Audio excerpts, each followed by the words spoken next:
sur Fille la Cité d'Exaucement, on échange avec des hommes d'entreprise, des personnes qui sont trouvées bénéficiaires.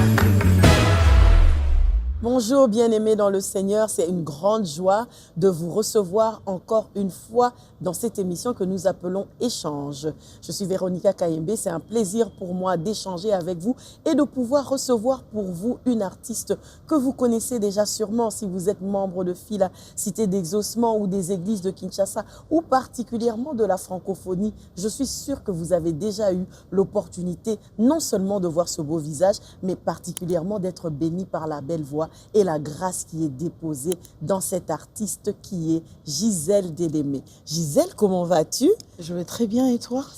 Ça va, ça fait plaisir de te voir. Merci. Alors, je présente aux gens Gisèle Délémé, on connaît le visage de Gisèle Délémé, mais moi, j'aimerais que tu te présentes. Qui es-tu? Qui suis-je? Je suis Gisèle Délémé, fille de papa Délémé ou encore docteur Délémé et maman Rosalie. Je suis issue d'une grande famille. J'ai plusieurs grandes sœurs et grands frères, mais tout ce que je peux dire, après moi, il y a 2 garçons. Okay. Tout ce que je sais, tout ce que je peux dire. Et je suis licenciée en relations internationales. J'ai fini à l'université de Kinshasa. Okay. Et je suis artiste musicienne. J'évolue dans le groupe Adorons l'Éternel. Mais je suis aussi agent de l'État. Ah, très bien, très bien. Plusieurs casquettes, hein? Oui. Très, très bien.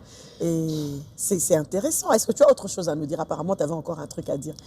Bon, ça m'arrive aussi de donner des formations sur la conduite du culte. Oui, dans des églises comme ça. Je travaille de fois en partenariat avec des églises. Donc, je suis ça aussi. Très bien. Alors, tu parles conduite de culte. Moi, ça m'intrigue un peu et ça me pousse à te demander un peu ton parcours. Comment tu atterris dans ce monde ecclésiastique, ce monde d'adorateurs? Comment tu rencontres Jésus d'abord? Comment je rencontre Jésus? C'est quand même une longue histoire. Je dirais que c'est en 2005 que j'ai vraiment eu cette expérience avec le Seigneur.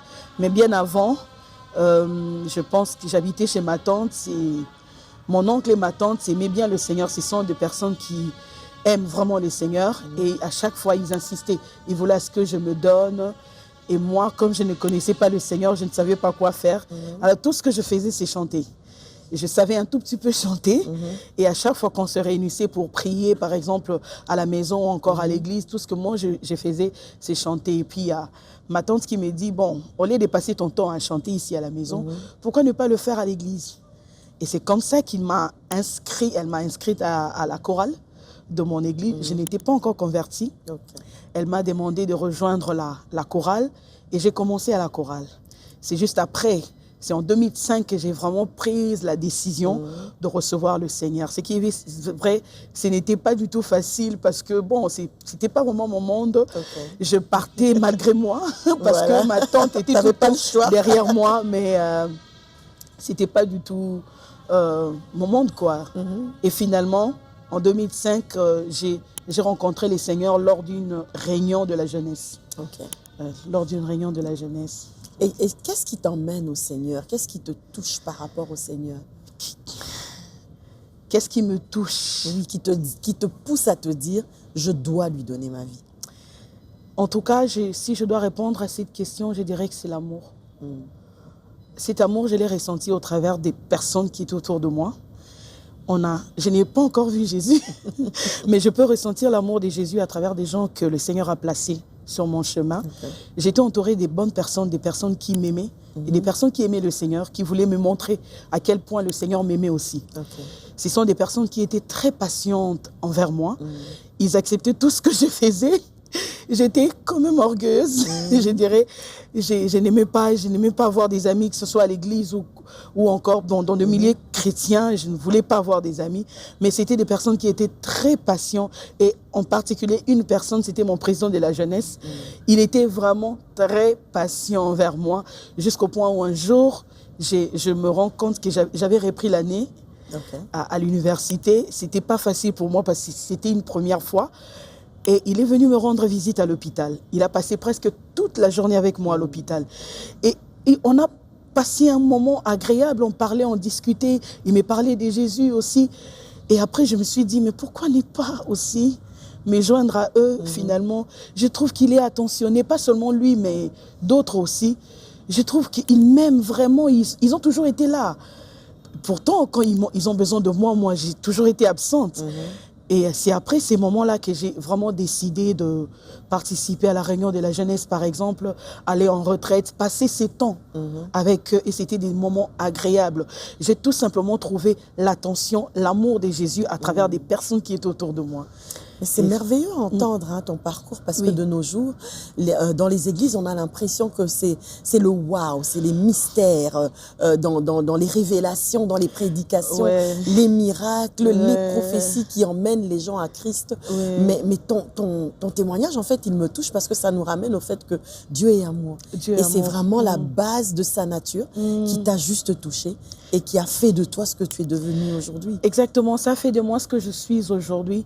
Et jusqu'à présent, j'ai continué à dire, à chaque fois que je rencontre des oppositions, des moments, des difficultés, ou encore, je me dis, ou encore, j'entends quelqu'un me dire, voilà ce que le Seigneur va faire avec toi. Et après, je ne vois rien.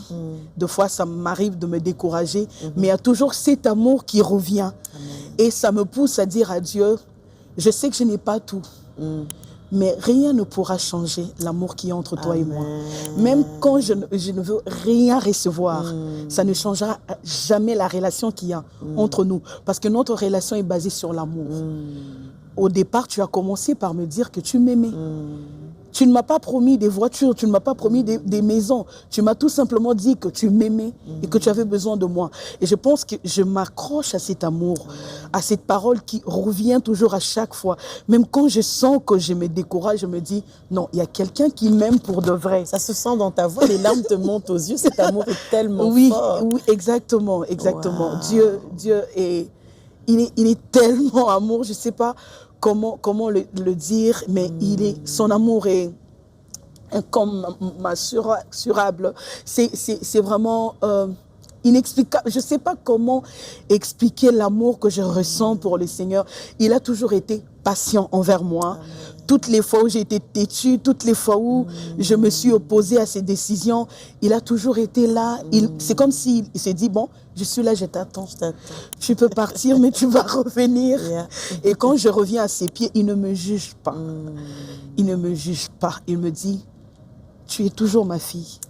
Et je te reçois. Et voilà donc. C'est ce qui fait que ça ne pourra pas changer. C'est impossible que ça change.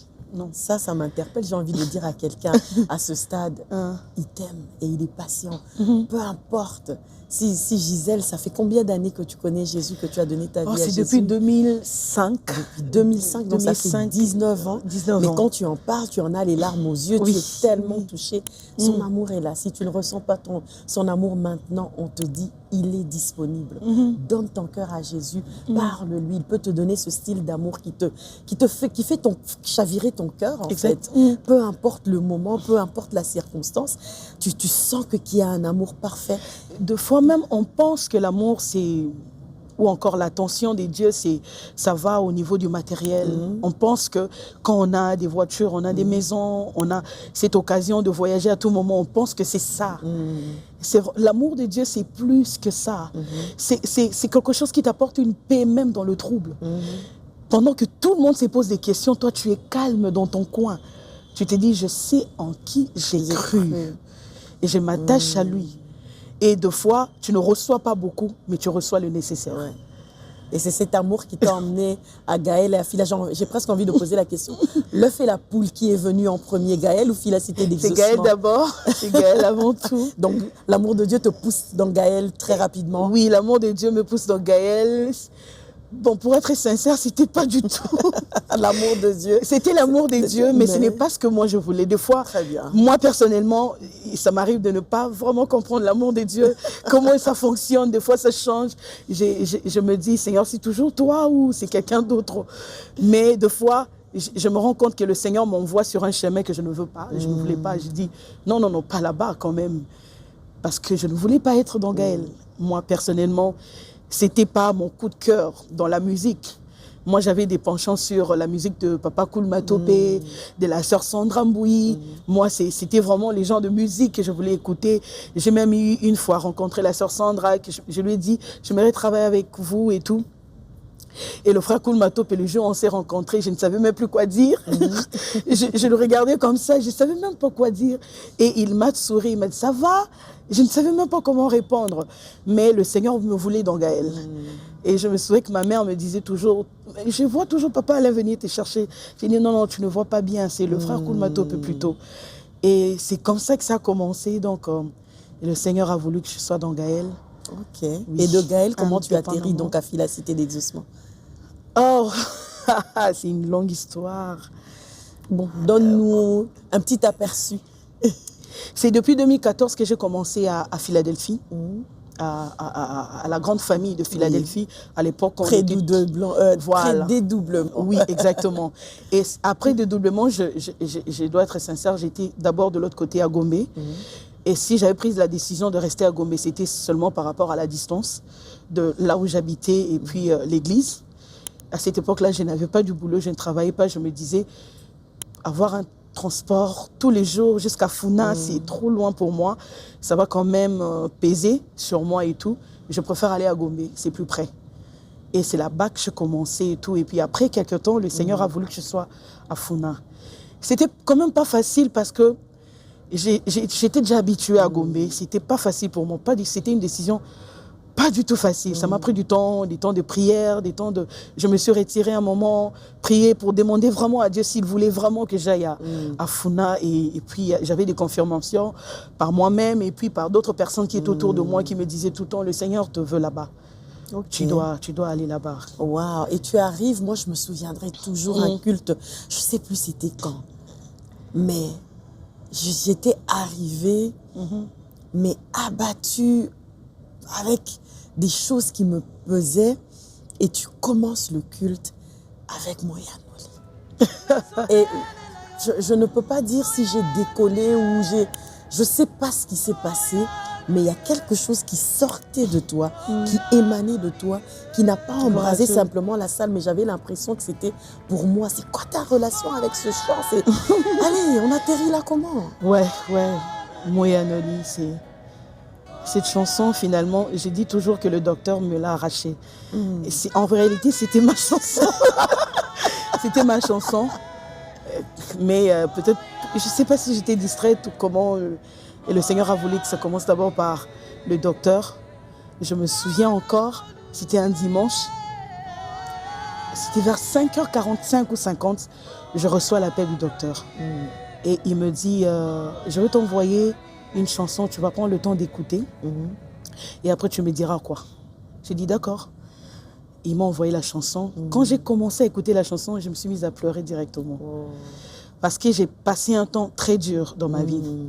J'étais un peu dans les questionnements, je me posais des questions. Seigneur, vous voyez quand vous demandez quelque chose et que vous ne recevez toujours pas, Seigneur, j'ai besoin de ça, et puis après j'échange, bon, Seigneur, donne-moi même ça alors. Voilà, et l'autre. Tu revois Seigneur, ta demande à la baisse. Peut-être que j'ai mal demandé. Non, je pense que je devrais demander plutôt ça. Et ça, donc j'étais un peu perdue. Et puis quand je reçois la chanson, finalement je me dis, c'est quoi cette histoire? Et pour moi, je comprends cette chanson, c'est vraiment, j'ai dit toujours, c'est une affaire du bijou et du bijoutier. Tu as besoin du bijou ou tu as besoin du bijoutier? I like that. C'est ça la chanson. Et tu as besoin de l'exaucement ou tu as besoin de l'exauceur? Si tu as l'exauceur, tu auras à chaque moment l'exaucement à toutes tes questions. Mais si tu as l'exaucement aujourd'hui, demain, tu reviendras encore. Les gars, Gisèle a dit le bijou et le bijoutier. Là, franchement, il faut qu'elle entre en détail. Dis-moi, tu arrives à cette analogie comment? Alors, quand vous allez dans une boutique, quand on vend des bijoux, ça peut arriver que vous appréciez un bijou, vous dites que voilà, je veux ça, c'est pas moi, un boucle d'oreille, une chaînette, une bague et tout. Vous l'achetez ou encore on vous l'offre, par exemple. Mais après, ça ne suffit pas. C'est éphémère. Vous aurez encore besoin d'un autre bijou. Ça peut arriver que vous puissiez revenir encore là pour choisir un autre. Mais celui qui a le bijoutier, il a toutes sortes de bijoux. Amen. Yes. Ça dépend de toi, ça dépend de ce que tu veux mettre aujourd'hui, demain, après-demain. C'est Sinon, vrai. tu es comme dans une source. Ça vient de chez toi, en fait. C'est auprès de toi qu'il y a tout. Voilà. La source, c'est auprès de toi. Aujourd'hui, je veux mettre un bracelet en diamant.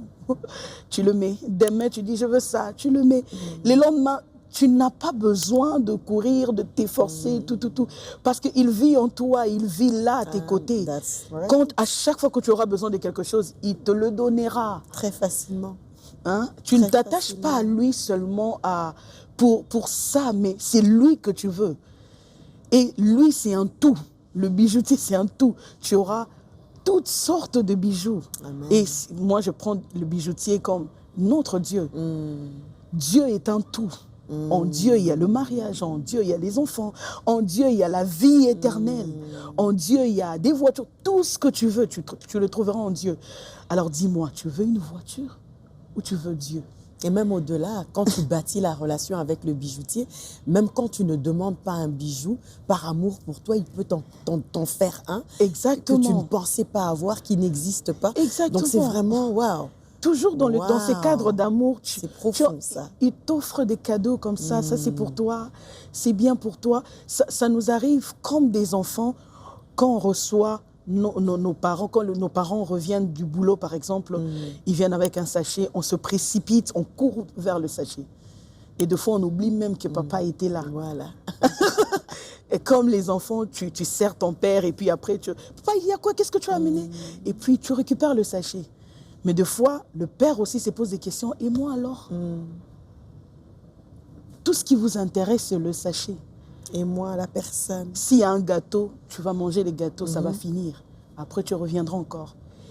Et si moi, j'habitais à tes côtés, si c'était moi, et si tu vivais carrément avec moi, tu ne vois pas qu'il y aura une pâtisserie à la maison, tu auras toutes sortes de ce gâteaux. que tu veux, effectivement. Tout ce que tu veux. tout ce que tu veux avec le Seigneur. Waouh. Et donc, de cette chanson, est-ce que c'est cette chanson qui te pousse? Parce que il y a quelqu'un qui m'a soufflé à l'oreille qu'il y a un album en cours, quelque chose se mijote. Alors, est-ce que c'est de là que tu as cette inspiration ou bien de tout temps, le Seigneur te donnait comme ça des morceaux? Alors, faire un album, c'est quelque chose qui a commencé depuis longtemps. Je dirais même avant que je fasse partie de la grande famille de Gaël. Il y avait toujours, je recevais toujours des messages où les gens me disaient que le Seigneur, on te voit te lancer dans une carrière solo et tout. Et c'est l'une des raisons, quand je suis venue dans Gaël, je ne voulais pas être chantre dans Gaël parce que j'avais déjà ma vision, j'avais déjà d'autres idées dans ma tête. Je me disais, être dans Gaël, il faut que je me soumette encore, il faut. Je serais engloutie. Exactement, donc je ne voulais pas. Au départ, c'était un débat avec Papa Alain, mais vous savez, quand le Seigneur te fraye un chemin, il sait déjà ce qui est bon pour toi. Il savait que tu devrais bénéficier de quelque chose dans Gaël. Il te faut un aiguisement, il te faut un brisement, et c'est là que tu vas tout recevoir. Même l'inspiration d'écrire des chansons, c'est là que tu vas apprendre. Donc, il faut passer par cette école. Moi, j'appelle ça une école. Il faut passer par cette école. Donc, j'avais déjà cette idée de me lancer dans une carrière solo, mais je n'attendais que le temps de Dieu. Je n'attendais que le temps de Dieu. Je me disais, quand le Seigneur me dira, c'est bon, je veux me lancer. Peu importe ce que les gens vont dire, mais sinon, je veux me lancer. Okay. Quand le Seigneur me dira. Et puis après, j'ai commencé à recevoir aussi de cantiques comme ça. Ça m'arrive d'écrire. Okay. Voilà. Et il s'appelle comment l'album? Jésus dans ma barque. Qu'est-ce que ça veut dire, Jésus dans ma barque? Ça parle, hein? Oui. Mozindo, Gisèle, dis-nous, ça veut dire quoi? Jésus dans ma barque. C'est une longue histoire et le sujet est assez vaste. On va essayer d'expliquer pour aller être brève, en fait. Déjà, personnellement, naturellement, je n'ai pas une vie facile. Je n'ai pas connu une vie facile. Moi, toutes les fois où je dois faire quelque chose, je sens que je me donne à fond. Il faut que je puise, il faut que je creuse, il faut vraiment que j'aille en profondeur pour avoir quelque chose. Et ça a toujours été comme ça avec le Seigneur. Donc, c'est comme si le Seigneur me montre que toi, il faut passer par des épines, il faut souffrir, il faut pleurer un moment, il faut se lamenter, il faut. Et je pense que j'avais besoin de Jésus. Au départ, je recevais des chansons sur Jésus, j'écrivais sur Jésus. Je me disais toujours, pourquoi je tourne toujours autour de Jésus? J'écris des chansons qui parlent de Jésus, qui présentent Jésus. Mais après, un jour, j'étais quelque part dans un ministère, un pasteur me dit, il y a un frère qui était ici l'autre fois pendant qu'on priait. Il m'a dit qu'il a reçu, le Seigneur lui a dit qu'il t'a vu faire un album et tu as donné le titre, c'est Jésus quelque chose. Mais il n'y avait pas de suite. Ok. Et j'ai dit, ok. Et quand je suis rentrée à la maison, je me suis dit, mais je reçois toujours des cantiques qui parlent de Jésus. Mais le Jésus quelque chose, là, c'est quoi la chose en fait? Et puis après quelques temps, un jour, mon ministre de la chorale décrète une journée de jeûne. Il se dit, toute la chorale sera en jeûne et prière, on aura le temps de prier. Et moi, je me souviens que ces jours-là, j'étais restée seule dans ma chambre. Presque toute la journée, je ne faisais que prier. Et je suis tombée sur le livre de Marc, chapitre 4. Je méditais sur ça. J'essayais de comprendre un peu ce qui s'est passé. Et finalement, c'est l'histoire de la tempête apaisée, comme on donne le titre, tempête apaisée. Jésus était dans la barque, dans la même barque, pendant qu'il enseignait dans la même barque. Il parlait d'un homme est sorti pour s'aimer et tout. Moi, je me dis qu'il s'aimait déjà la parole. Et après, il a dit aux disciples, allons dans l'autre bord. Et puis, en chemin, il y a eu des ondes de turbulence, tout ça, comme vous connaissez l'histoire. Et puis, les disciples étaient agités. Pendant ces temps-là, Jésus dormait. Au finish, quand j'ai fini l'histoire, j'ai essayé un peu de me mettre à la place de Jésus. J'ai dit, pourquoi le Seigneur était fâché contre les disciples en disant que, homme de peu de foi, vous n'avez pas de foi et tout. Votre foi est basée sur quoi? J'ai dit, qu'est-ce que tu voulais dire par là? C'est comme s'il voulait leur dire, avant qu'on fasse ces voyages, j'avais posé des bonnes bases. J'ai sorti des paroles. Il fallait maintenant passer à la pratique. Et c'est comme si les seigneurs voulaient savoir s'ils ont compris la leçon. Est-ce qu'ils ont compris que leur foi devrait être reposée sur la parole? La parole qui est sortie de ma bouche. J'ai parlé de la sémence, j'ai parlé de toutes ces choses. Mais est-ce que la sémence est tombée sur la bonne terre? Vous voyez? Quand ça tombe sur la bonne terre, on reçoit, on a confiance en Dieu. Mais quand c'est un cœur rempli des épines... Ça, c'est une autre paire de manches, en fait. Exactement, ça devient compliqué. Et puis, au fini, je me suis dit, donc, le Seigneur Jésus voulait à ce qu'il soit en paix, en réalité. C'est-à-dire, le Seigneur était conscient qu'en chemin, il y aura des ondes de turbulences. Mais la parole était déjà sortie. Allons. J'ai l'impression qu'au-delà d'une chantre, on a une prédicatrice. Je pense que vous avez remarqué. La parole était déjà sortie. Allons dans l'autre bord. L'objectif, c'était l'autre bord. Yes. Donc, il voulait leur dire, il y aura de vent, il y aura des tempêtes. Mais c'est les genres des vagues qui ne tuent pas. Personne ne va se noyer. On va tous arriver de l'autre côté. Tout ce que vous avez à faire, c'est de me faire confiance. Et je me suis dit, dans la barque. Tant que je suis là, même quand je ne dis rien. Parce que le fait que Jésus soit calme, c'est comme si les apôtres, ils ont même dit, nous périssons. Tu ne vois pas qu'on est en train de se noyer. Donc, et toi aussi, tu t'énoies. Le fait que Jésus soit calme, des fois, ça peut arriver que tu vives un rejet où tu as comme l'impression que Jésus ne dit rien. Mais son silence n'est pas synonyme d'un rejet. Souvent, quand il est calme, c'est parce qu'il sait qu'il y a déjà une solution. Souvent, quand il est calme, c'est parce qu'il sait que ça va passer. Ça va passer. Et voilà, j'ai reçu ces messages-là. Le même jour, j'ai écrit Jésus dans ma barque. Je me suis dit, c'était vraiment pas une chanson. Je me suis dit, tant qu'il est, il sera toujours dans ma barque. Peu importe le vent, la tempête, je ne sais pas moi, cyclone, tout ce qui va arriver, ça ne tuera personne. Wow. L'objectif, c'est l'autre bord. Et je sais que j'irai dans J'aime l'autre bord. entendre ce que tu dis avant que ce ne soit une chanson. c'était d'abord un message. Un Et message. c'est de ce message, c'est de cette vie, de cette expérience avec ce message Exact. que sort la chanson et que sort finalement le titre. Alors dis-moi, pour clôturer, en fait, quel est ton coup de cœur? Quel titre est ton coup de cœur? Et quand tu nous le dis, tu le fredonnes aussi un peu, Tozouatamo avant-goût, une petite mise en bouche. Alors, dans ces projets, on aura Moyanoli, bien sûr. Moyanoli, ça a toujours été... Ah oui, même moi, franchement. Pour moi, ça a toujours été, je sais pas moi, une prière.